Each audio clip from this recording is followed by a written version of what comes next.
L'argent est souvent considéré comme un symbole de réussite, de pouvoir et de liberté. Mais peut-il réellement contribuer au bonheur? Dans cette vidéo, nous allons explorer les différentes facettes de la relation entre argent et bonheur, en examinant les arguments pour et contre, les limites et les dangers, ainsi que les témoignages de personnes ayant vécu des expériences variées. Avant de commencer, n'oubliez pas de vous abonner à la chaîne, d'aimer cette vidéo et de la partager au maximum.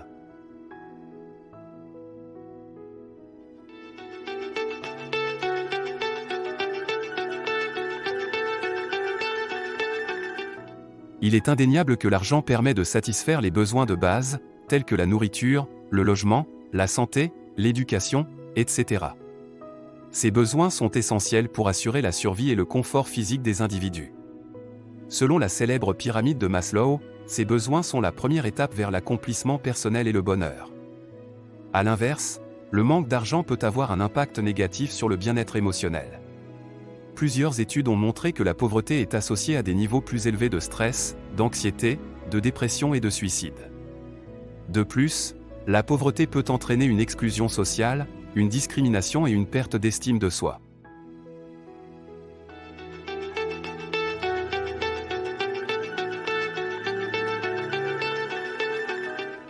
L'argent n'est pas seulement un moyen de subvenir à ses besoins, mais aussi un outil pour réaliser ses rêves et ses objectifs.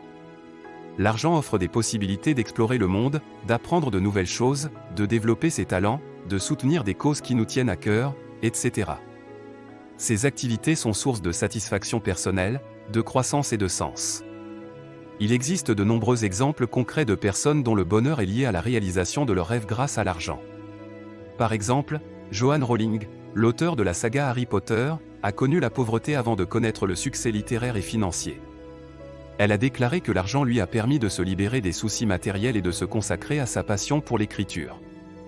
Un autre exemple est celui d'Elon Musk, le fondateur de Tesla, qui a utilisé sa fortune pour financer ses projets visionnaires dans les domaines de l'énergie verte et de l'exploration spatiale.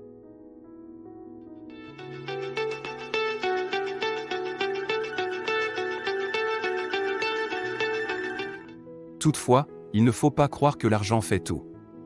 Il existe des contre-arguments qui remettent en question la relation entre argent et bonheur.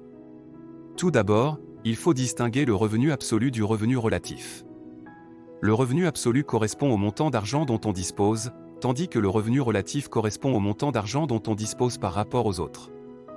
Or, il semble que ce soit le revenu relatif qui influence davantage le bonheur que le revenu absolu. Autrement dit, ce n'est pas tant le fait d'avoir beaucoup d'argent qui compte, mais plutôt le fait d'avoir plus d'argent que les autres. Ensuite, il faut prendre en compte l'effet d'adaptation hédonique. Cet effet désigne la tendance des individus à s'habituer rapidement aux changements positifs ou négatifs qui affectent leur vie. Ainsi, une augmentation de salaire ou un gain au loto peut procurer une joie intense sur le moment, mais cette joie s'estompe avec le temps et laisse place à un retour au niveau initial de bonheur. De même, une perte financière ou une faillite peut entraîner une détresse importante sur le moment, mais cette détresse diminue avec le temps et laisse place à une résilience. Enfin, il faut considérer les facteurs non monétaires qui influencent le bonheur. La recherche montre que la relation entre argent et bonheur est complexe et dépend de nombreux éléments, tels que la personnalité, les valeurs, les attentes, les motivations, les relations sociales, la culture, etc. Par exemple, certaines personnes accordent plus d'importance à l'argent qu'à d'autres aspects de leur vie, comme la famille, les amis, la santé, le loisir, etc. Ces personnes peuvent être plus heureuses avec plus d'argent, mais elles peuvent aussi être plus malheureuses avec moins d'argent. D'autres personnes accordent moins d'importance à l'argent qu'à d'autres aspects de leur vie, comme la spiritualité, la créativité, l'engagement social, etc.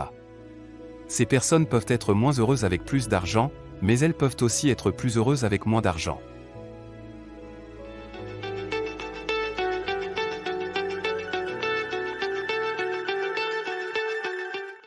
Si l'argent peut contribuer au bonheur, il peut aussi le compromettre. Il existe des risques liés à la quête incessante de richesse. L'un de ces risques est le matérialisme. Le matérialisme est une attitude qui consiste à accorder une valeur excessive aux biens matériels et à les considérer comme une source principale de bonheur. Or, le matérialisme peut avoir des conséquences négatives sur le plan psychologique et social. Plusieurs études ont montré que le matérialisme est associé à une diminution du bonheur, de la satisfaction de vie, de l'estime de soi, de l'empathie et de la générosité. De plus, le matérialisme peut entraîner une dépendance au consumérisme, une insatisfaction chronique et une frustration permanente. Un autre risque lié à la recherche du bonheur financier est la corruption. La corruption est un phénomène qui consiste à utiliser des moyens illégaux ou immoraux pour obtenir ou conserver de l'argent ou du pouvoir. La corruption peut avoir des conséquences néfastes sur le plan individuel et collectif. Sur le plan individuel, la corruption peut engendrer un sentiment de culpabilité, de honte, de peur ou de mépris. Sur le plan collectif, la corruption peut nuire à la confiance sociale, à la justice, à la démocratie et au développement.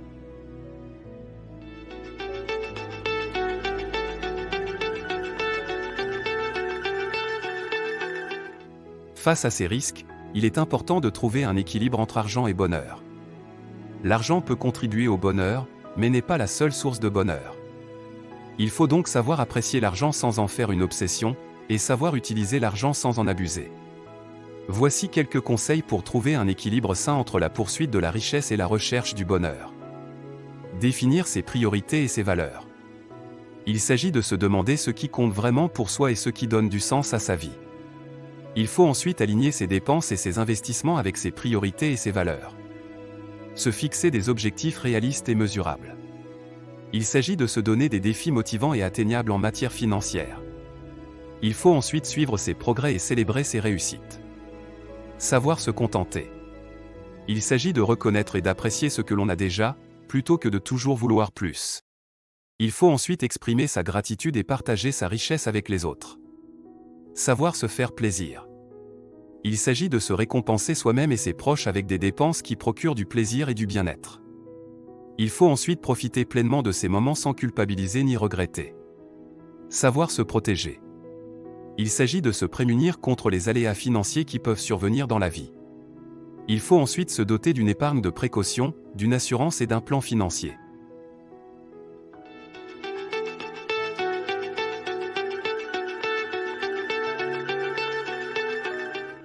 Pour illustrer la diversité des points de vue et des expériences sur la relation entre argent et bonheur, nous avons recueilli les témoignages de personnes ayant accepté de partager leur histoire personnelle. Voici quelques extraits. Bonjour, je m'appelle Paul et j'ai 35 ans. J'ai gagné au loto il y a 2 ans. Au début, j'étais euphorique. Je me suis acheté une belle maison, une voiture de luxe, des vêtements de marque, des bijoux, etc. Je me suis aussi offert des voyages dans des destinations exotiques, des restaurants étoilés, des spectacles de renom, etc. Je pensais que j'avais atteint le bonheur ultime. Mais au bout de quelques mois, je me suis rendu compte que je m'ennuyais. Je n'avais plus de but dans la vie, plus de défis, plus de passion. Je me sentais vide et seul. Je me suis rendu compte que l'argent ne suffisait pas à me rendre heureux. J'ai décidé de changer de vie. J'ai vendu ma maison et ma voiture, j'ai donné une partie de mon argent à des associations caritatives, j'ai repris mes études et j'ai trouvé un travail qui me plaît. Je me sens beaucoup plus épanoui et satisfait aujourd'hui. Bonjour, je m'appelle Fatima et j'ai 28 ans. Mes parents travaillaient dur pour nous nourrir, moi et mes frères et sœurs. Nous n'avions pas beaucoup de choses matérielles, mais nous avions beaucoup d'amour et de soutien.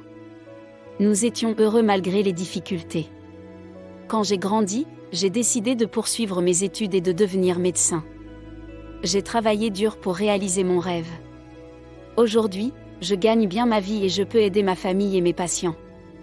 Je suis reconnaissante pour tout ce que j'ai accompli et pour tout ce que l'argent m'a permis de faire. Mais je n'oublie pas d'où je viens et ce qui compte vraiment pour moi. L'argent n'est pas une fin en soi, mais un moyen pour améliorer ma vie et celle des autres. Bonjour, je m'appelle Julien et j'ai 40 ans. Je suis un entrepreneur à succès. J'ai créé plusieurs entreprises dans différents domaines.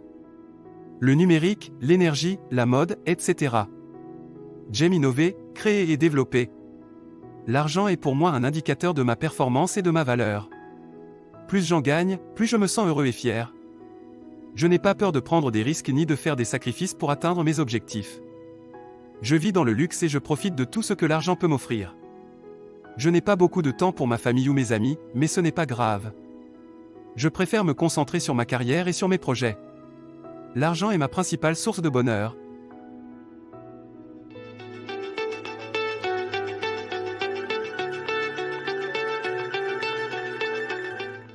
Si vous souhaitez approfondir vos connaissances sur la relation entre argent et bonheur, nous vous recommandons les lectures suivantes.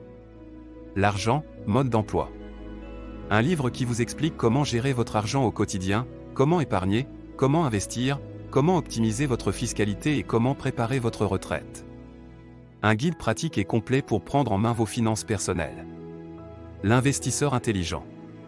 Un livre qui vous apprend les principes fondamentaux de l'investissement en bourse, selon la méthode de Benjamin Graham, le mentor de Warren Buffett.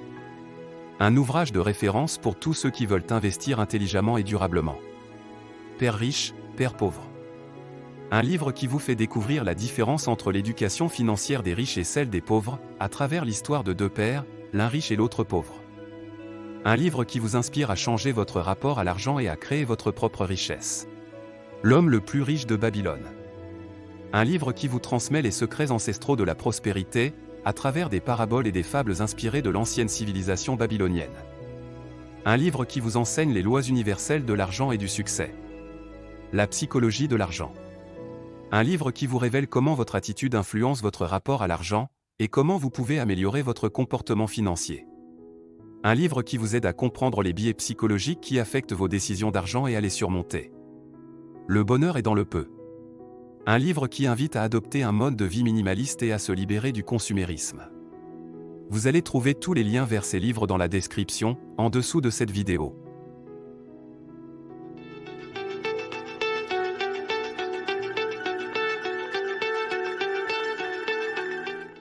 Comme nous l'avons vu dans cette vidéo, la relation entre argent et bonheur est individuelle et complexe. Il n'existe pas de réponse universelle à la question. L'argent fait-il le bonheur ? Chacun a sa propre vision du bonheur et sa propre façon d'utiliser l'argent pour y accéder. L'essentiel est de trouver un équilibre entre argent et bonheur qui correspondent à ses besoins, ses valeurs et ses aspirations. Nous vous invitons à réfléchir à votre propre relation avec l'argent et le bonheur. Quelle est votre définition du bonheur ? Quel rôle joue l'argent dans votre vie ? Quels sont vos objectifs financiers ? Quelles sont vos sources de satisfaction et d'insatisfaction liées à l'argent ? Quels sont les avantages et les inconvénients de l'argent pour votre bien-être ? N'hésitez pas à partager vos réflexions ou expériences dans les commentaires ci-dessous. Nous serons ravis de lire vos témoignages et d'échanger avec vous sur ce sujet passionnant.